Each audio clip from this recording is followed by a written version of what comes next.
کبھی آدیہانی نریندر آئے، کبھی بدمپال ریڈی آئے، کبھی وینکیا نائیڈو آئے، سب نے آزما کر دیکھ لیا، اب کسی مرد میں دم نہیں تھا تو ایک رقاصہ کو ہمارے درمیان میں لائے ہیں،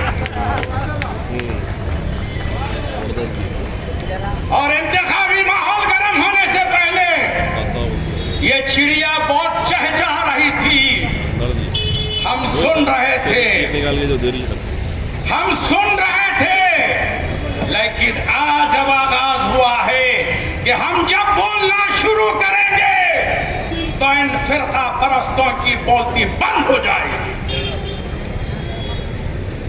نیشنل میڈیا کو انٹرویو دیتے ہوئے یہ رقاصہ کہتی ہے کہ ہندوستان سے جب مسلمان چلے جائیں گے تو ہندوستان ترقی کرے گا۔ میڈم، تم نہیں جانتے، ہندوستان کی تاریخ سے تم واقف نہیں ہو، اگر ہندوستان کی تاریخ سے تم واقف ہوتے تو یہ الفاظ تمہاری زبان سے کبھی نہیں نکلتے۔ ارے وطن عزیز، ہندوستان ہم سے ترقی نہیں کر رہا ہے، ہم ہندوستان کی ترقی میں رکاوٹ بنے ہوئے ہیں۔ ارے ہندوستان کی تاریخ پڑھو تو تم کو معلوم ہوگا یہ ملک دنیا کے نقشے میں کوئی معنی نہیں رکھتا تھا، ہندوستان نام کا کوئی وطن نہیں تھا، بلکہ یہاں پر رجواڑوں کی چھوٹی چھوٹی ریاستیں ہوا کرتی تھی۔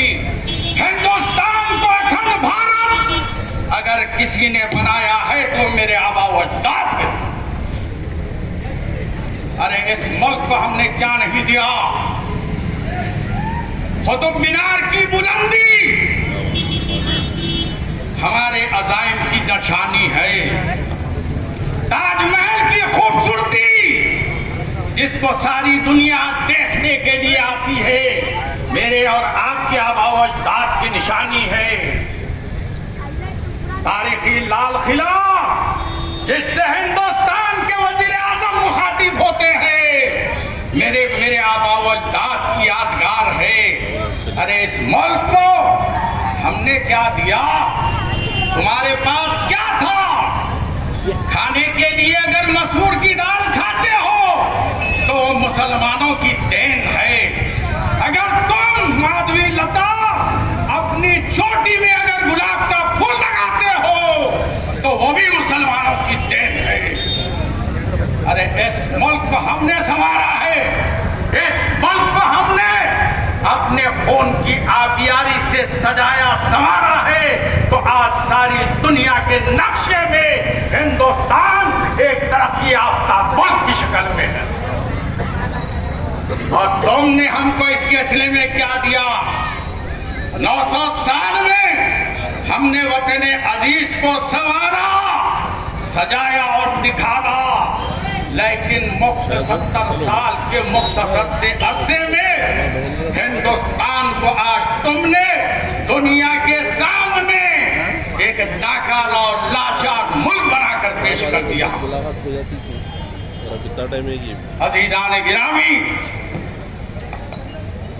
یہی وجہ ہے کہ آج دیکھتے ہیں یہ لوگ کہ 900 سالہ اقتدار کے وارثین اگر کہیں پر بستے ہیں تو سرزمین حیدرآباد ہے۔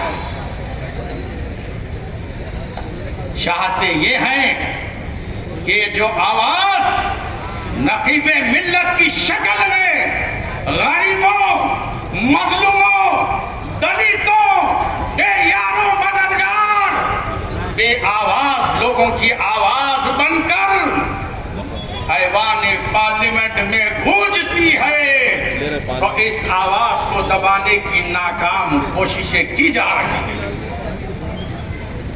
عزیزان گرامی، اس 10 سال میں اگر ہندوستان میں کوئی طاقتور ترین تحریک اٹھی ہے تو